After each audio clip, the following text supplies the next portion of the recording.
Welcome to Comics Bazaar, the channel of comics commentary and arcana. This video features X-Men number 46, cover dated November 1995. The cover caption here, digital lettering cover caption, the totally unexpected return of the X-Babies, and indeed it is. The X-Babies last seen in the Marvel universe back in 1989 with Excalibur, Mojo Mayhem, written by Chris Claremont and illustrated by Art Adams. So I wonder, or I'd be very surprised if there was any clamoring to see the X-Babies again, but here they are, they're back, and it gives Andy Kubert something interesting in terms of a challenge to draw these cartoon-like children characters, versions of the X-Men from the Mojo universe. And we see some new ones here because we never saw a version of Cyclops or Gambit or Bishop indeed in the previous iterations of the X-Babies, because they were basically around the era of when the X-Men were in the Outback, the Australian Outback. So it was that team that we saw before, but not any of these particular characters. So the cover is by Andy Kubert, inked by Cam Smith. It is, of course, an homage to the famous cover to all Giant Size X-Men number 1, the introduction of the all new, all different X-Men back in 1975, drawn by Gil Kane.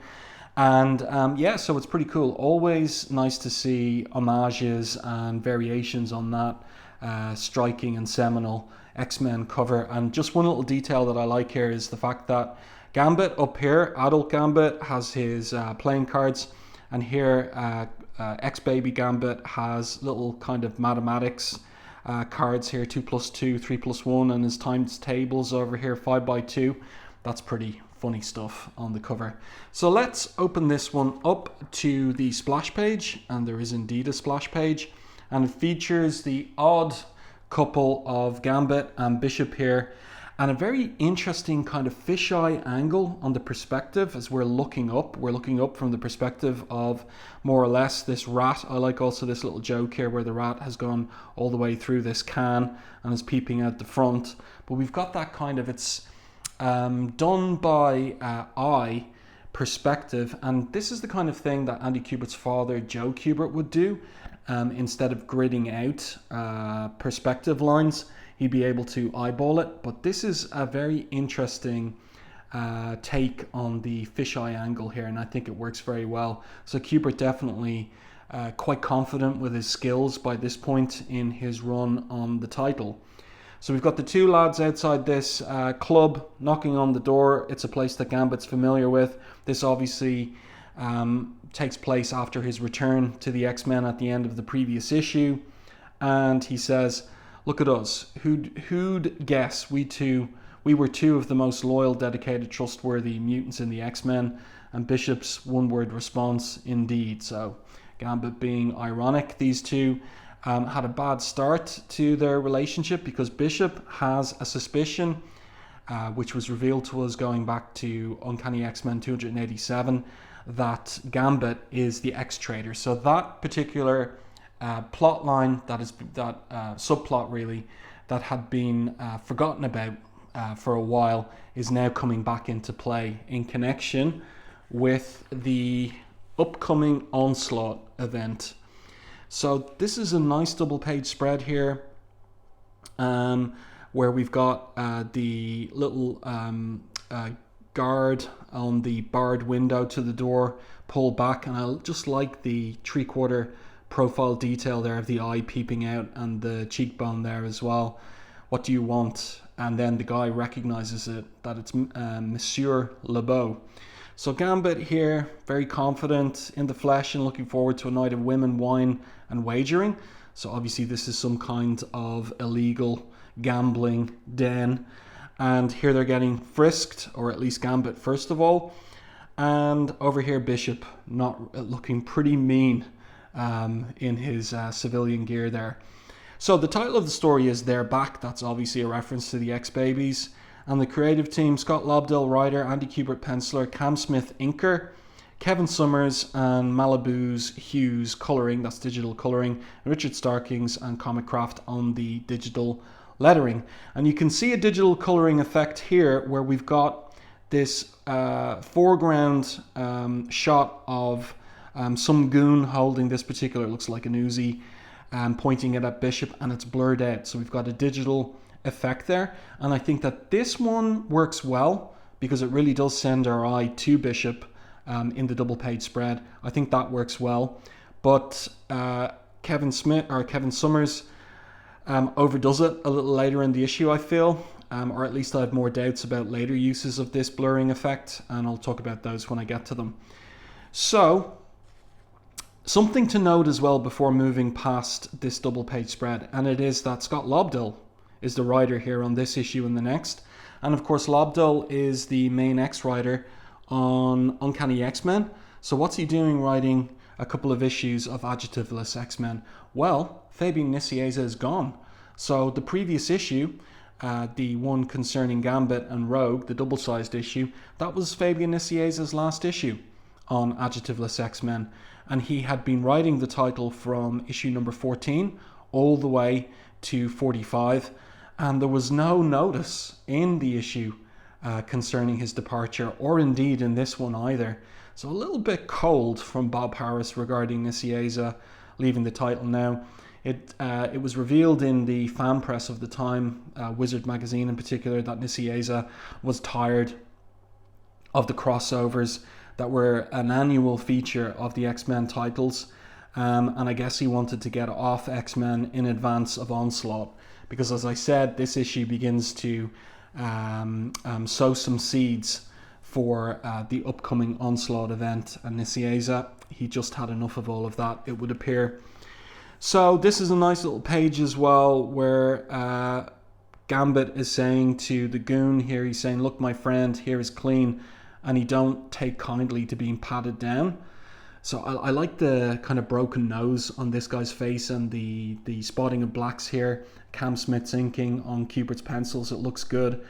And the guy says, I'll weep for him. No exceptions, LeBeau. You know the club's policy. And suddenly this barrel of a gun is pointed right in his cheek. And Bishop has disarmed all the goons that were tasked with patting him down. Now that little digital effect there, that colouring digital effect, that works well with the gun flipping around. So he flips it around and gives the handle back to the guy here, and the guy's just basically accepting that Bishop won't be patted down. It's actually more like a suggestion and not a very good one at that.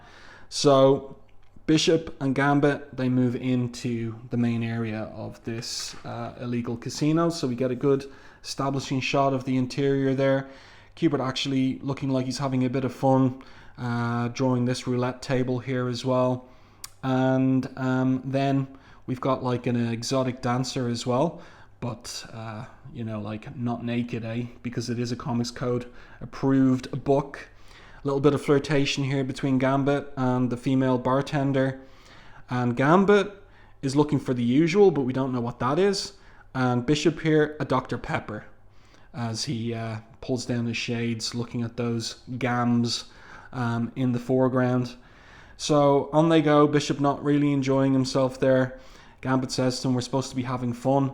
Bishop, oh good, we're leaving. No. And then we get a scene switch.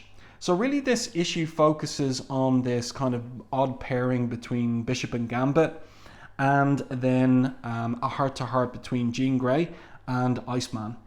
So half a city away, it's all happening in New York City. They're at a bookstore here, and Jean is trying to pick out a gift for her niece and nephew's birthday, and she can't make up her mind. And Iceman is there. He's accompanied her on the shopping trip, and he gets her an Earl Grey for Ms. Grey Summers. So that's pretty funny. And what does he get? He gets an iced coffee. Okay, so quite jokey. But look at the way that Kubert and Cam Smith have rendered Bobby's face here. He looks extremely young. I mean, like, he's supposed to be... How old at this point? Is he supposed to be 20 at least? He looks like he's about 17 there, and he'll look a bit younger in upcoming panels. Like, for instance... Speaking of which, this one, like he looks... Okay, so this is 90s gear that he's wearing for sure, but it looks oversized for him, And that face makes him look like he's 12 years old, like he's prepubescent. This one as well. So something's a little bit off there in terms of drawing Bobby looking way too young, in my view, compared to how he's been drawn up to this point. So Gina's here saying that, you know, Scott didn't accompany her on the shopping trip because he hates the whole process of shopping. And Bobby makes the point, all guys do, Jeannie, it's biological. I agree with that. I only came along because, well, you know, right? And she says here, Bobby Drake, I've no idea what you're talking about. Now, there could be some double coding going on there, but it'll turn out that what he wants to talk to her about is not that other thing, but rather the thing that has been going on since Uncanny X-Men 314, his powers. So there's a funny little bit here between the pair of them where Bobby just thinks that she can read his mind and he won't have to say what it is he wants to talk about, but she laughs at that and she says, I dampen my psi powers the same way you control your ice powers. It's not as if my mind is some sort of 7-Eleven open all night. People's thoughts coming and going every waking moment. I'd go crazy. So he agrees, I guess you would. It's funny, but mutant powers is exactly what I wanted to talk to you about. So then we have a little interesting bit here where in the foreground we have these figures in silhouette, but doesn't that look like Storm's costume there?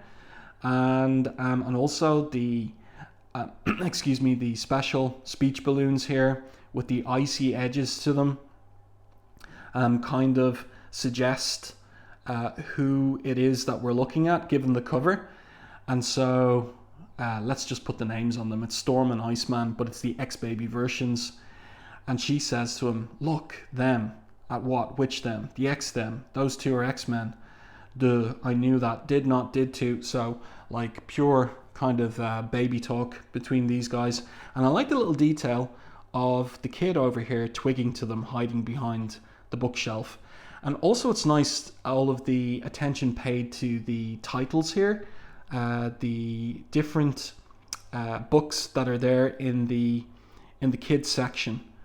Christmas Carol, Fairy Tales by the Brothers Grimm. I think that's probably Gulliver's Travels, The Little Mermaid. Yeah, interesting, that little degree of attention to detail. And now we have an interlude, an interesting interlude here, somewhere in Middle America, a farmhouse, almost nondescript, but clearly it's something more busy, crowded, almost ominous. And deep in the underground beneath the farmhouse, there is a facility. And the facility is a high security Sentinel augmentation research facility. And down here we have an unnamed colonel and also Senator Robert Kelly. Now, when I was rereading this in preparation for making the review video, I just wondered to myself, you know, why is a US senator coming on this particular mission? Like, it is obviously dangerous. It is a little bit bizarre how Senator Robert Kelly always gets himself into these kinds of situations. And what's happened at this high security facility is that everyone's disappeared, all the people working there. And the senator reveals that one of his friends was working there, Evan Donner, and the colonel says he'll find them. And then all the lights come on in the facility. So the facility was in the dark, the lights come on, and on every screen is one word, Onslaught.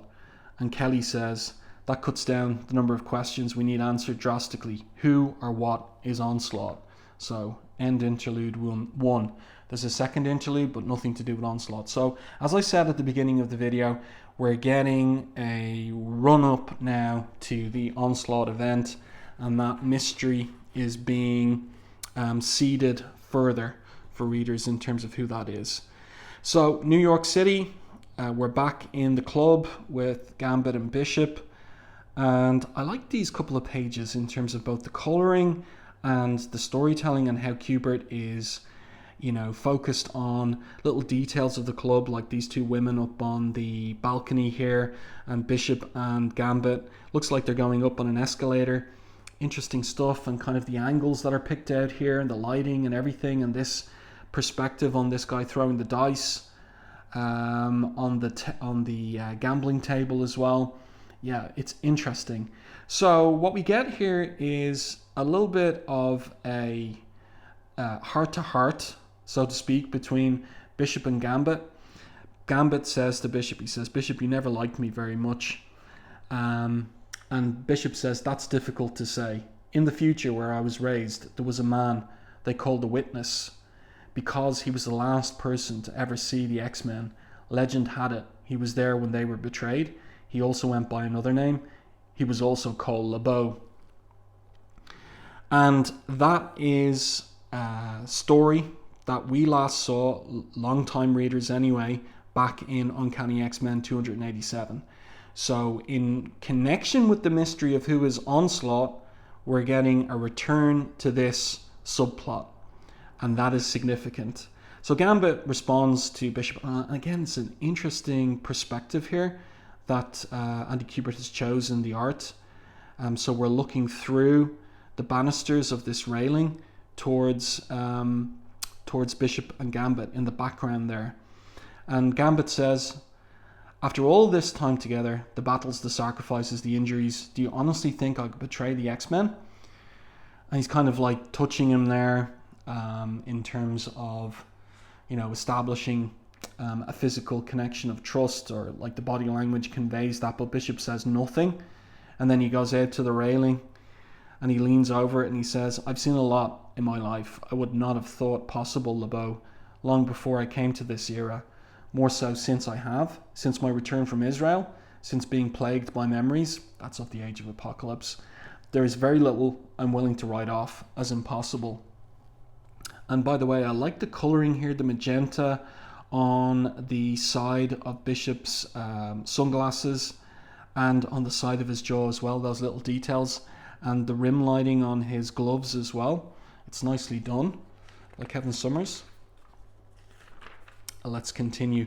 So as they're talking up here on the balcony, down below there's an argument developing between this gambler and the girl he's there with. And then we go back to the conversation between Bishop and Gambit, where Gambit says, after all this time, do you still think I'm the one who betrays the X-Men? And of course, this is all following on the foot of the previous issue, where Gambit has this secret that Rogue half knows, but that's buried in her subconscious, and she's afraid of what it might mean and what he did. And so this is all kind of raising for the reader the possibility that Gambit has done a bad thing and will do a bad thing again. We've got that narrative tension that's going on, you know, at least in real time. Those of us who have read subsequent issues of X-Men know, you know, like what really happened, what Gambit did do in the past, and who indeed turns out to be the X-Traitor. But here, in this moment, it's all unknown and the tension is building. So Bishop pauses again and he says, yes. And then we get this silent panel here. And then he talks and he says, yeah, as I've said, I've seen many things I've thought to be truths shattered. If I felt you were ultimately responsible for the end of the X-Men, I would have killed you a long time ago. And then this fight on the floor starts ramping up. And what it's all about is people being grabbed, their legs being grabbed under the table. And then it happens to the woman. So these two gamblers, they pull their guns. And this guy here says, someone's playing games and we ain't laughing. Now step out from under the table. And they're in shock at what does step out from under the table. So that's, at least this is coming on a page turn as well. Well, it's the X-Babies. So it's our official reveal of the X-Babies, and all of them from the cover. So, you know, I think Kubert does a good job here on them. Obviously, the X-Babies were a co-creation of Claremont and Art Adams. And really, Art Adams is the master of those characters. Just open this up, see can we get a little bit more of Art Adams on the X-Babies there. Yeah, that's nice stuff.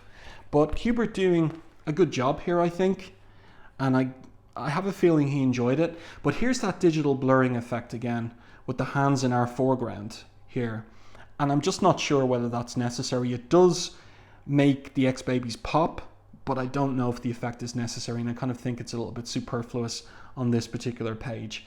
And an interesting decision here as well to give Cyclops, X-Baby Cyclops, a lisp. So I won't even try and read out his dialogue because of that lisp there. But anyway, Bishop here, X-Baby Bishop, says that they are the X-Babies, and there they are. So one of the gamblers pulls a gun. No, both of them do. Put it right to baby Cyclops's head. That's a bit dramatic. The woman here, though, saying, I think they're kind of cute. Heck, they're certainly a lot smaller than they look on television. And then they may be small, but they're deadly. So Cyclops, baby Cyclops and baby Bishop use their powers against the two guys. And high five there. That's pretty cool cartooning, actually. And but then there's plenty more guys in the club with guns. So one of them here says, what do you say, we plug him? You gotta ask? Yeah, we plug him. And baby Rogue says, why are we leaking, sir? So some very lame jokes in this particular issue. But this is a cool page. So Gambit and Bishop are wondering whether to get involved. Gambit thinks no, but Bishop wants to get involved. So over the edge of the balcony they go. And that's a very cool shot there. And I like the detailing of the treads under Gambit's shoes there as well. Yeah, that's nice. And this is a good use of the digital colouring effect. The equivalent of an old colour hold here. That's good. And then we're back in the bookshop with Jean and Bobby. And again, look at Bobby there. He looks really young. He looks like about 15, 16. Very young. So she uses this storybook, The Magical Omnibus, to basically make the point about Bobby's non-development of his powers. She says here to him, let me explain visually by psionically altering your perceptions of this children's book. When I first came to Professor X as a patient, even before the X-Men, he had to turn off the part of my mind that dealt with telepathy. And Iceman asks, well, because I wasn't ready, she says, at that time. Similarly, Bobby, you've always moved at your own pace. Personally, I think that's one of the truly admirable characteristics you possess. And that's interesting because that's how Bobby played around with his powers in the original Jack Kirby and Stan Lee run, especially issue 1. He does that snowman joke using his powers in that particular issue. So a nice little reference back to that.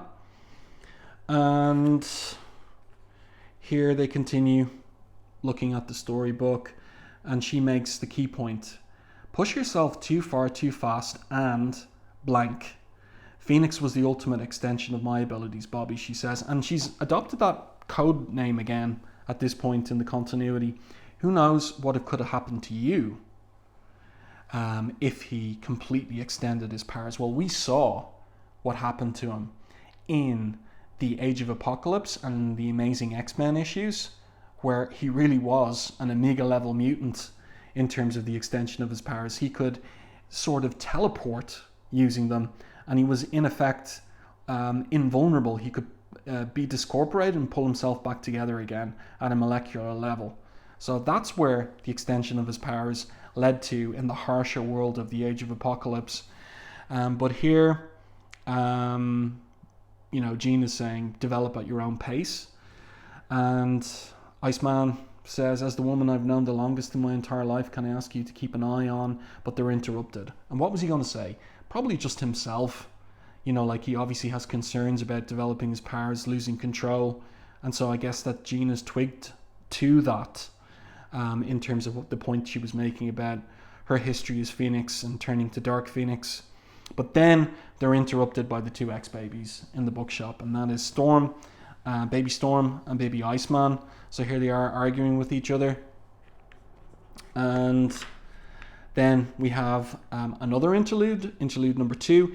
This links into Uncanny X-Men 327. So it's Magneto finding himself, as it will turn out later, to be in Guatemala. But that's a nice top-down shot on Magneto there. An amnesiac Magneto. Nice spotting of blacks there as well. It's good stuff. And over here we're back in the illegal casino. And yeah, Bishop and Gambit are basically asking the X-Babies why they're there. And they begin the explanation. So Rogue says, new regime, new policy, because Mojo died apparently back in X-Men number 11. And Cyclops says, I'm going to translate the lisps here. We used to be our world's biggest entertainment. Now we're about to get the axe, literally. So baby Gambit asks for help. And adult Gambit gets confusing, says, for the record, who's going to do the axing? Bishop here. I'm willing to take a wild stab in the dark. So we've got a page turn to a final revelation in this part of the two-part storyline. And it's Gog and Magog. First seen in the Longshot miniseries from all the way back in 1985. And they say that they're there to cancel the X-Babies. Nothing personal, strictly business. So next issue, part 2 of the X-Baby storylines. And a little signposting there to Uncanny X-Men 327 to find out more about Magneto, the return of Magneto. The letters page here concerns issue 43. There's no mention, as I said earlier, of Fabian Nicieza being off the book. There you go. We've got like 13 titles in the X stable of books out this particular month on sale. And as I've said before, that would really put a strain on your pocket money / allowance as a teenager back in 1995. I do hope that you enjoyed this review and commentary on X-Men 46, the totally unexpected return of the X-Babies. Let me know what you think of the issue itself, the story. Were you someone who wanted to see the X-Babies return, or were you happy enough to leave them in the past with those treatments by Claremont and Arthur Adams? If you enjoyed my review and commentary, please like the video on YouTube. It really does help the channel. And if you haven't done so already, subscribe to the channel and stay tuned for more content like this.